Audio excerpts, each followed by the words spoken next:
মা আয়েশা সিদ্দিকা রাদিয়াল্লাহু তাআলা আনহা রাসূল আরবী সাল্লাল্লাহু আলাইহি ওয়াসাল্লামকে খুঁজে না পেয়ে খুঁজতে বের হলেন। খুঁজতে খুঁজতে খুঁজতে জান্নাতুল বাকিতে যে রাসূলকে খুঁজে পেলেন।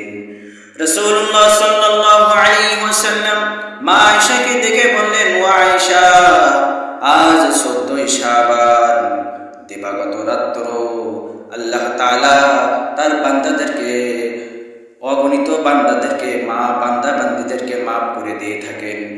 কেমন পরিমাণ মাফ করে দিয়ে থাকেন আরো একটা উদাহরণ দিলেন।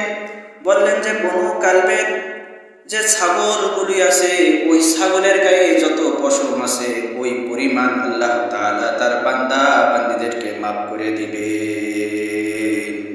এই জন্য ভাই, আমরা যতক্ষণ জীবিত আছি তওবা করি, নেক আমলের প্রতি মনোযোগ হই, আল্লাহর সাথে মহাব্বত গড়ে তুলি, তাহলে কবর, হাসর, মিজান